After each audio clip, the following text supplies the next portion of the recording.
All right, hey everyone, welcome back. Today we are diving into all natural ways to boost libido. And when I say that, I mean specifically for women. Okay, yeah. So we're going deep on natural remedies to enhance female libido and wellness. And this is from Get Off the Meds, a website. Interesting. I know, right? Super interesting website. So we're going to find out what actually works. And some of them, I got to say, some of these remedies, they're a little surprising. Yeah, what I thought was really interesting about this source was that it really emphasizes a holistic approach. Oh, okay. So we're not just looking at one thing, right? We're not just looking at hormones. Right. It's really saying, your libido is affected by your hormones, your stress levels, blood flow, all of it kind of works together. Okay, so that makes sense. So let's start talking about some of these specific remedies. And the first one that I really want to touch on is Maca Root. Okay. And I've heard about this as an adaptogen. Yes. But what does that mean? Like, what does that actually do in the body? Okay, so adaptogens, basically, they help your body deal with stress. Gotcha. So if you think about it as like building resilience. So Maca specifically, it's thought to regulate a specific system in your body, the HPA axis. Oh, okay. It stands for hypothalamic pituitary adrenal axis, which is like your central stress response system. Gotcha. So by bringing that into balance, by regulating it, Maca can help lower cortisol levels, which is a stress hormone. So it's not just like this vague, I feel less stressed. Exactly. It's actually like impacting a system Yes. in the body.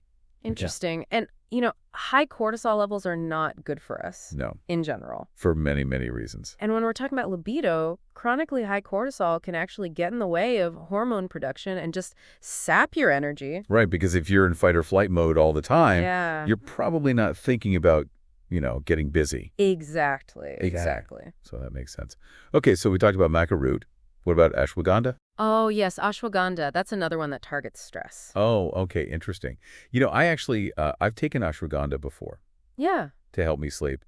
And I definitely noticed that it made me feel a lot more calm. Yes. So how does it work for stress reduction? So ashwagandha interact with what are called GABA receptors in the brain. And GABA is a neurotransmitter that makes you feel relaxed, reduces anxiety. Interesting. So by enhancing that GABA activity, ashwagandha basically creates this sense of calm, and it reduces how you perceive stress. So it's not just like a placebo effect. Right. There's actual things happening. Yes, there's a physiological mechanism at play. Okay, interesting. And so you said you took it for sleep, but these effects, this calming, stress-reducing effect, it can help create the mental and emotional space for desire. Yeah, that makes a lot of sense. Okay, so let's move on and talk about something that might, directly impact hormones. Okay. And one that comes to mind is fenugreek. Yes. Which, I know that's considered an aphrodisiac.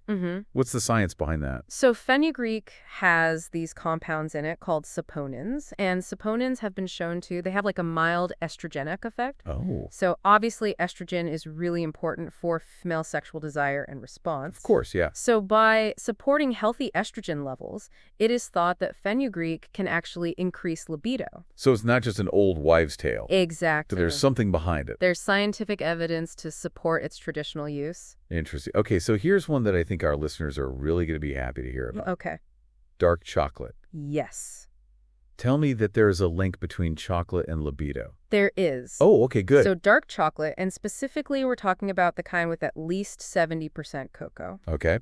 It has this compound in it called phenylethylamine, or PEA. Oh, PEA. Yes. Okay. And PEA, basically, it triggers the release of dopamine in your brain. Interesting. Which is a neurotransmitter associated with pleasure and reward. So that feeling of bliss, like Yes. when you eat chocolate, Exactly. it's actually doing something. It's impacting your brain chemistry. Wow, okay. And so, more research needs to be done, but there is a theory that this dopamine boost can enhance your mood, reduce stress, and potentially, increase your receptivity to sexual stimulation. So it's not like a direct aphrodisiac. Right. But it kind of puts you in that mood? It creates a more favorable internal environment, so to speak. Yeah, that makes sense. Okay, so another thing that I want to touch on is blood flow. Yes. Because good circulation is essential for, just overall health, but it also plays a role in sexual response, right? Absolutely. So something like pomegranate juice, yes, which is known to be good for blood flow. What does that do? So are we talking about increased sensitivity? Exactly. So pomegranate juice is full of antioxidants, right? Yes. And these antioxidants support the production of nitric oxides in the body. Mm-hmm. And nitric oxide is what helps blood vessels relax and widen. Gotcha. So it improves blood flow to all areas, including the genitals. Oh, okay. So this can lead to more sensitivity and more intense arousal. Yeah, that makes sense. Okay, so we've talked about stress reduction. We've talked about hormonal balance. We've talked about blood flow. What else is there? Well, let's talk about Ayurvedic herbs. Oh, okay. So there's one called Shatavari. Okay. And Shatavari is actually known for being really good for female reproductive health. Okay. It can support hormonal balance, enhance libido, and even promote vaginal health. Oh, wow. So it's a multitasker. Yes, it really is. Okay. And then we have ginseng, Okay. specifically Panax ginseng. Okay. And this is recommended a lot because it's very energizing and it boosts your mood. Okay. So that feeling of vitality, being energized, mental clarity, Right. that can actually translate into greater sexual desire.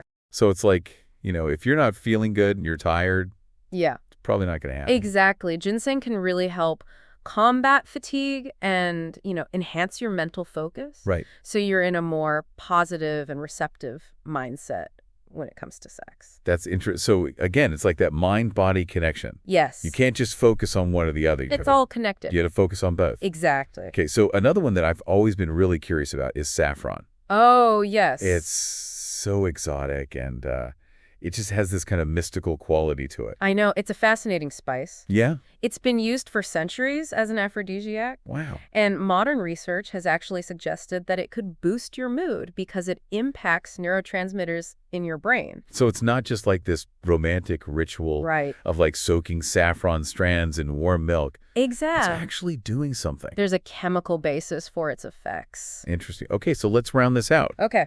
with two more. Avocado Yes? and cloves.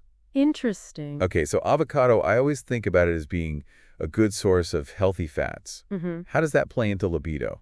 So healthy fats are super important for hormone production, Oh, okay. including estrogen. Right? And avocado is packed with healthy fats. Yes, it is. So it can support your estrogen levels and even contribute to increased vaginal lubrication. Okay, so we're literally talking about things running smoothly. Exactly. Okay. All right, and what about cloves? Because that one is interesting to me. So cloves are known for their, warming and stimulating properties. Okay. They can increase blood circulation, Okay, yeah, which we've already talked about, can enhance sensitivity. right. They're also thought to be aphrodisiacs, Interesting. but more research is needed on that. Of course, yeah. Well, we've covered so much today. We have. From Maca Root all the way to cloves. It's incredible how many natural options there are out there. It is, and while all of these natural remedies can be super helpful, it's always important to consult with a healthcare professional to determine what's best for you. Absolutely, because everyone is different. What works for one person might not work for another. Exactly. And it's all about, personal needs and preferences. So there you have it. We just unpacked some really fascinating insights, I think, into natural remedies for boosting libido and enhancing sexual wellness. I hope this deep dive has left you feeling empowered and inspired to explore what resonates with you on your own journey to well-being. Absolutely. Thanks for joining us, and we'll see you next time. See you next day. Bye. Bye.